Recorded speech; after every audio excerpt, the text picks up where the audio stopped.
You just cut everyone off. Your friends, your family, maybe even your partner. And now, society calls you depressed, antisocial, broken. But what if I told you this isn't a breakdown? What if this is the most terrifying psychological awakening Carl Jung ever documented? This specific mechanism separates the sleeping from the awakened. And once you understand it, you'll never see loneliness the same way again. Modern society views isolation as pathology, something to fix, something wrong with you. But Jung saw it differently. He called it individuation. The moment a man cuts everyone off isn't mental illness. It's a subconscious defense mechanism against what Jung called collective psychosis.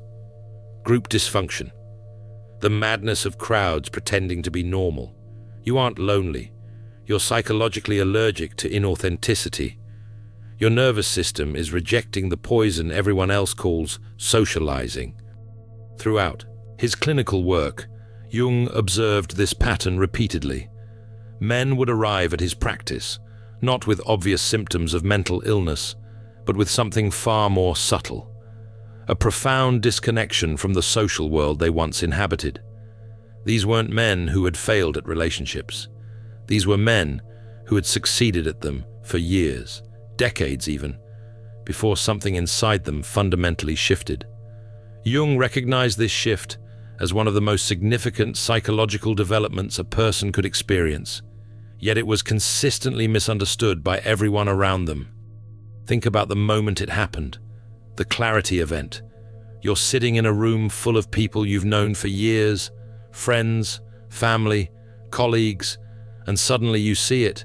Every conversation is transactional, every smile is a mask, every relationship exists because someone needs something from someone else. Nobody actually likes each other. They tolerate each other. They use each other. They drain each other. And you've been part of this machine your entire life without realizing it. Jung called this the persona shattering.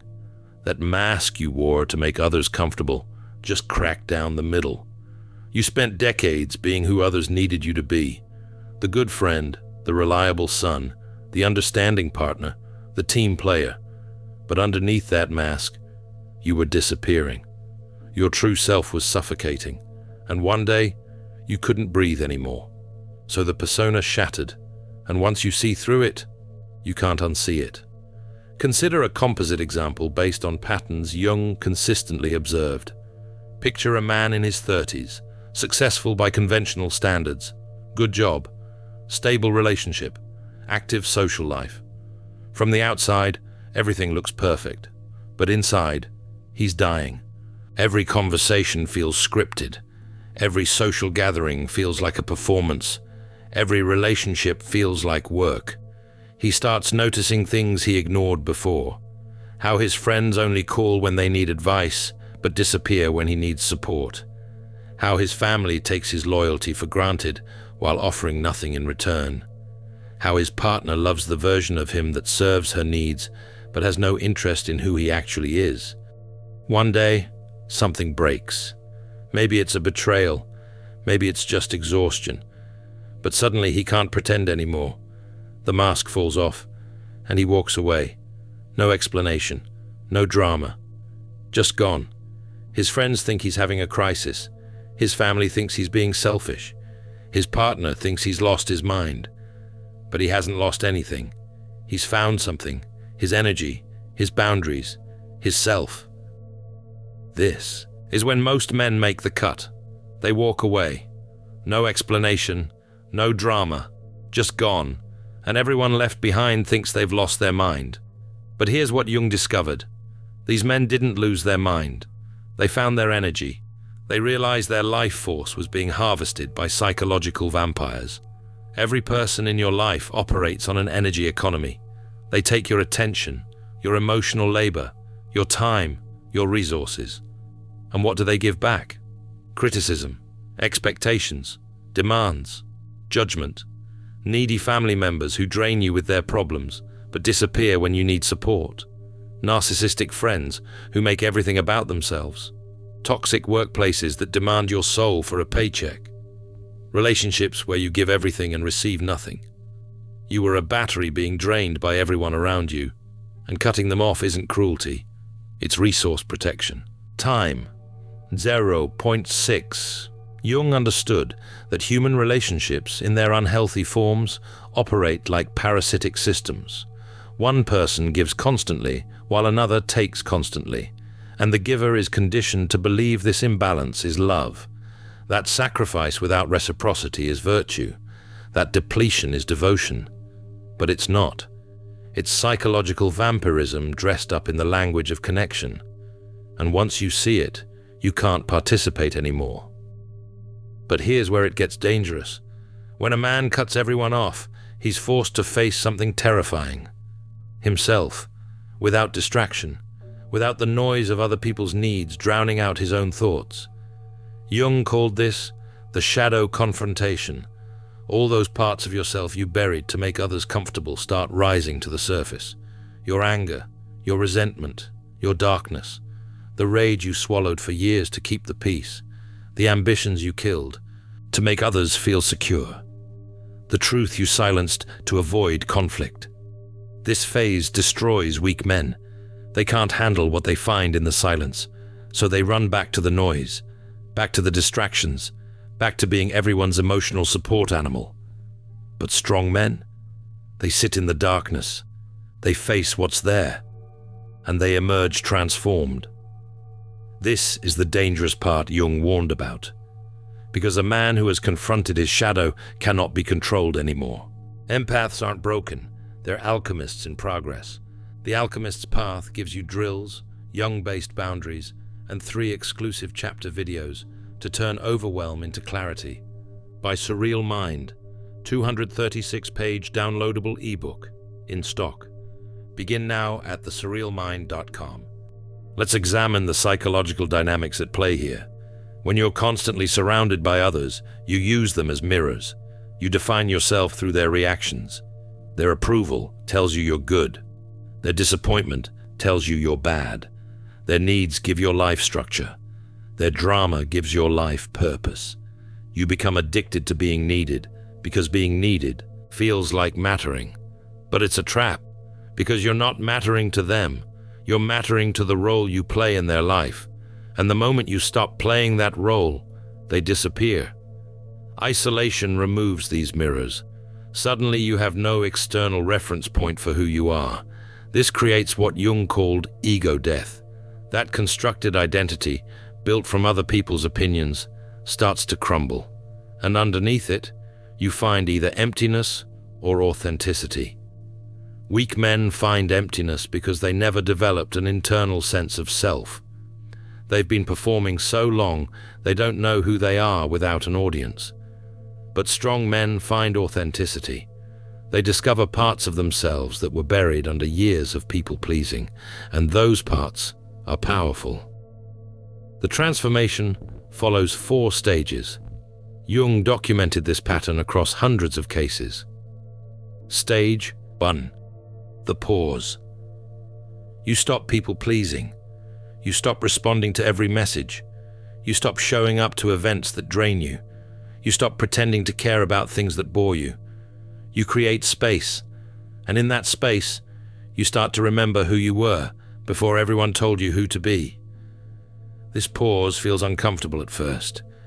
You've been in motion your entire life, running toward people's expectations, running away from their disappointment, running in circles trying to maintain relationships that were exhausting you. And now you've stopped running. The stillness feels wrong. Your nervous system is so used to stress that peace feels like danger. But you stay in the pause anyway, because something tells you this is necessary. Stage 2, the purge. This is where you systematically remove low-value contacts. That friend who only calls when they need something? Gone. That family member who makes you feel guilty for having boundaries? Gone. That romantic partner who takes your loyalty for granted? Gone. You're not being cruel. You're being surgical, cutting out the infection so the healthy tissue can heal. People will call you cold, selfish, changed. Good. You are changed. You're choosing yourself for the first time in your life. We see this dynamic clearly in a narrative illustration of how the purge typically unfolds. A man starts by removing the obvious toxicity, the friend who always criticizes but never supports, the family member who always takes but never gives, the romantic interest who keeps him on the hook without commitment. These cuts are easy because the dysfunction is visible, but then he has to make harder choices. Friends who aren't toxic but aren't adding value either. Family members who love him but don't respect him. People who would be fine in his life if his life was fine, but become drains when he's trying to grow. This is where most men stop. They remove the obvious vampires but keep the subtle ones. They maintain relationships that aren't harmful but aren't helpful either. And those relationships keep them stuck, because growth requires energy. And if you're spending your energy maintaining mediocre connections, you have nothing left for transformation. So the purge has to be complete. Everyone who doesn't actively contribute to your evolution has to go, not forever, but for now, while you rebuild yourself from the ground up. Stage 3, the Hermit Phase. Jung called this the night sea journey. You disappear, not physically, but psychologically. You stop engaging with surface-level interactions. You stop explaining yourself. You stop seeking approval. You retreat into deep introspection.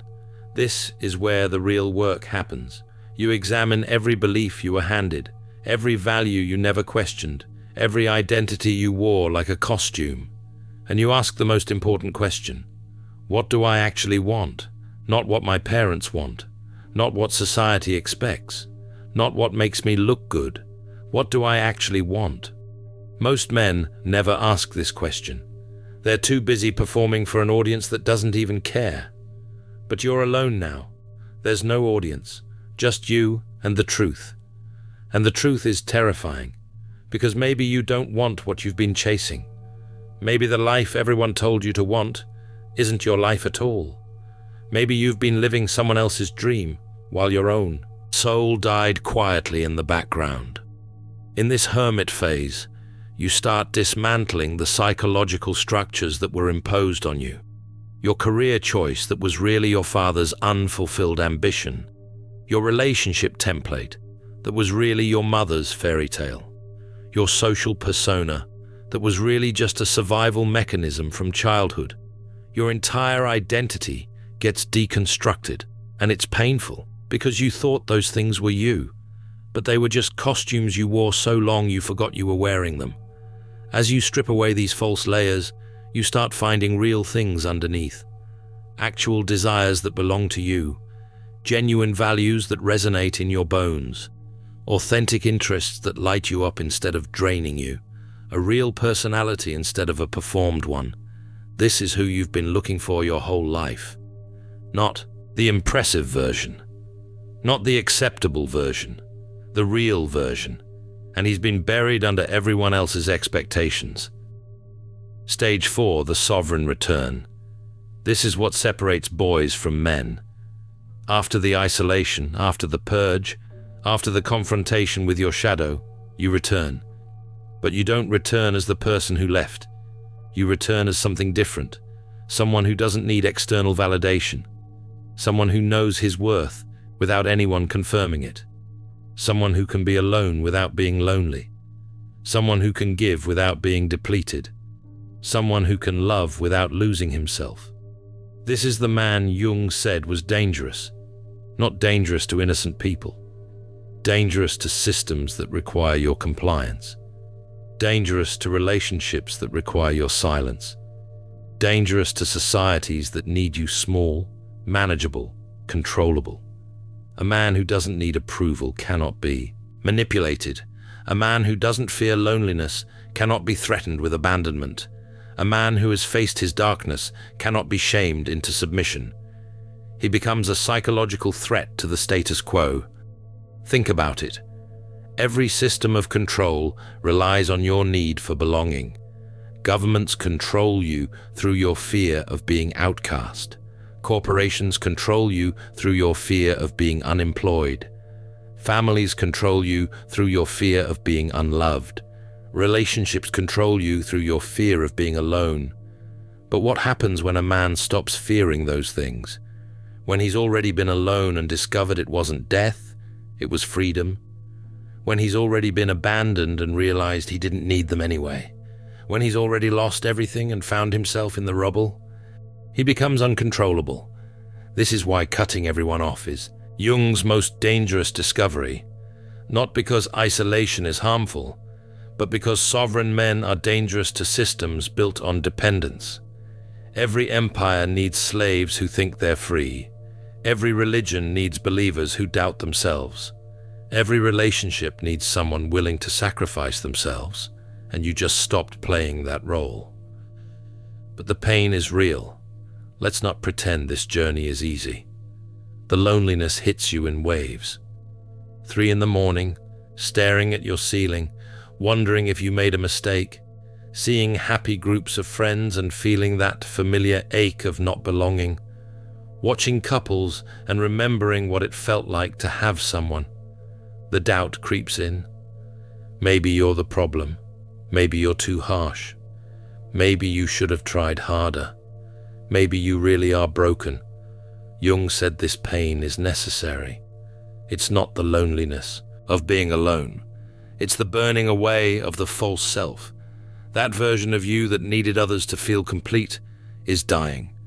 And death hurts. But what's being born is worth the pain. A man who doesn't need anyone but can choose to be with people. A man who doesn't require validation but can offer love. A man who stands alone but isn't lonely.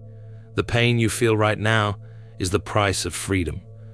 Here's the part nobody tells you. Most people never pay this price. They feel the loneliness and run back to the familiar, back to relationships that drain them, back to friendships that diminish them, back to families that guilt them, back to the comfortable cage they know. Because the cage is familiar, and humans prefer familiar pain to unknown freedom. But you're still here, still reading, which means you're different. You're willing to pay the price. You're willing to sit in the fire until the false self burns completely away. Consider how this pattern appears throughout human achievement across history. Think about figures who withdrew from society before their greatest contributions. Men who isolated themselves in the mountains and emerged with philosophical frameworks that changed civilization. Inventors who withdrew from the social world and channeled their solitude into creations that powered the modern age. Leaders who ruled empires while maintaining inner solitude, writing reflections that still guide humanity today. These weren't antisocial hermits. They were men who understood that true power comes from not needing power. True connection comes from not needing connection. True love comes from not needing love. This is the paradox. The less you need people, the better your relationships become. Because you stop choosing people out of desperation. You stop tolerating disrespect because you fear being alone. You stop settling for crumbs because you're starving for attention. When you're full, you can share without being depleted. When you're whole, you can love without losing yourself. When you're sovereign, you can give freely because nothing can be taken from you. Think about your life before the cut. How many relationships were built on genuine mutual respect? How many were just habit? How many were maintained out of obligation, guilt, fear of confrontation, or simple convenience? If you're honest, most of them were transactions disguised as connections. You performed your role, they performed theirs. Everyone pretended it meant something. But underneath, it was hollow, empty, a dance with no music. Now you're alone, and it's quiet. But in that quiet, something is growing. Your intuition is returning. That inner voice you silenced to please others is speaking again. Your instincts are sharpening. Your boundaries are solidifying. Your standards are rising. You're remembering what you actually value, what you actually enjoy, what actually matters. And most of what you left behind doesn't make the list. This is the climax of your journey. The realization that being alone is the only way to build a true self. Not the self others created for you. Not the self you performed to gain approval. Not the self that bent and twisted to fit into spaces too small for your soul. But your actual self. The one that exists when nobody's watching. The one that knows what it wants without asking permission. The one that stands firm without external reinforcement. The one that walks through fire and emerges stronger. The pain of loneliness isn't emptiness, it's fullness. You're filled with all the parts of yourself you suppressed, all the anger you swallowed, all the dreams you postponed, all the truth you avoided, all the power you gave away. It's all flooding back, and it hurts because you're not used to being this full. You spent so long being hollow that wholeness feels like drowning. But you're not drowning. You're being reborn. Here's the resolution Jung discovered. The man who cuts everyone off hasn't lost his mind. He has found his soul, that piece of himself that cannot be bought, sold, manipulated, or controlled. That part that exists independent of anyone's opinion. That core that remains when everything else is stripped away. Most people never find their soul because they're too busy maintaining their image. Too busy performing, too busy pleasing, too busy belonging. But you stopped performing, so your soul could finally speak. This doesn't mean you stay isolated forever. Some men do. They find such peace in solitude that they never return to the social world, and that's fine. But most men use this phase as a crucible, a transformation chamber. They withdraw, confront themselves, integrate their shadows, build their sovereignty, and then return. But they return on their terms. They choose relationships that honor them. They create boundaries that protect them. They engage with people who match their energy. They build lives that reflect their values. And when you return, everything changes. People feel the difference. You don't need their approval anymore, so they can't manipulate you. You don't fear their judgment anymore, so they can't control you. You don't require their validation anymore, so they can't leverage it. You become unmovable, unshakable, solid, like a mountain that weathers every storm without being diminished. This is what Jung meant by dangerous. Not aggressive, not violent, just completely sovereign. And sovereignty terrifies people who profit from your compliance. Your friends will try to pull you back. Your family will guilt you. Your old partners will breadcrumb you with just enough attention to keep you hoping. Society will tell you something is wrong with you. Therapy culture will pathologize your boundaries. Social media will make you feel like you're missing out. But you know something? They don't. You know the price of belonging to people who diminish you, and you're no longer willing to pay it. This is the final truth Jung discovered. Being alone isn't the curse society claims it is. Being fake is the curse. Being small is the curse. Being controlled is the curse. Being loyal to people who don't deserve your loyalty is the curse. You broke that curse when you cut everyone off. You chose yourself. And that choice saved your life. If you're in this phase right now, keep going. Don't turn back. Don't second-guess yourself. Don't let the loneliness convince you that you made a mistake. You didn't. You made the hardest, bravest, most necessary choice of your life.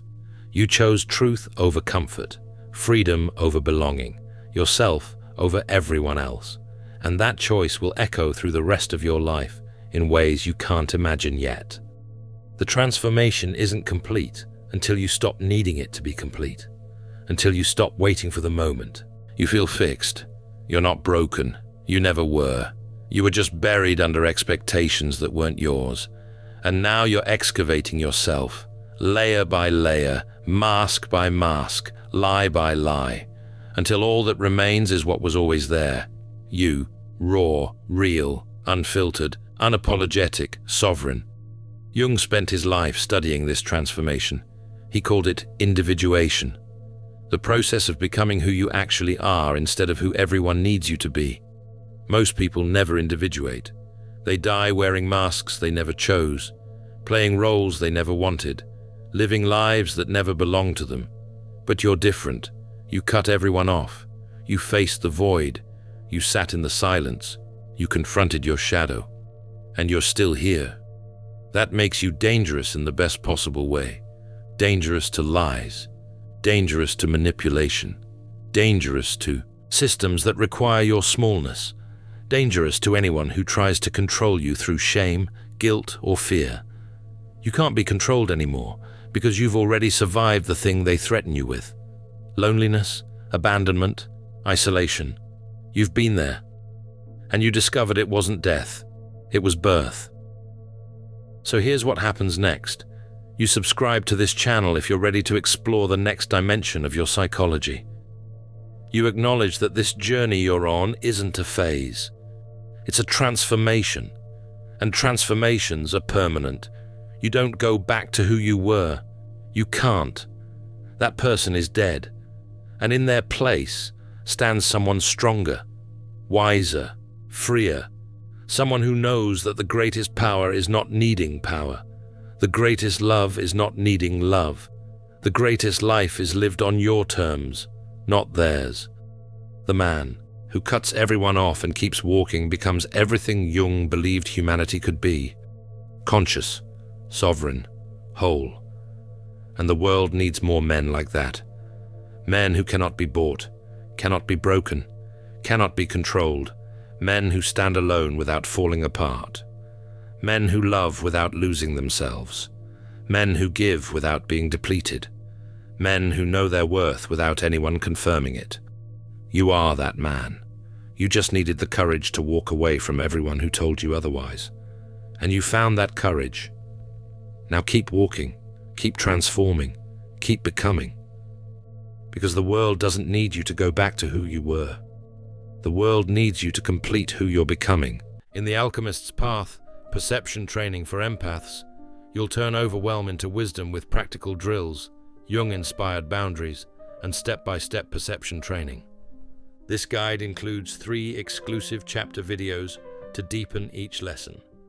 Written by Surreal Mind, 236 pages, beautifully designed 8.5 by 11 downloadable ebook, in stock now. Start your training today. Feel deeply while thinking clearly. Get the Alchemist's Path at thesurrealmind.com.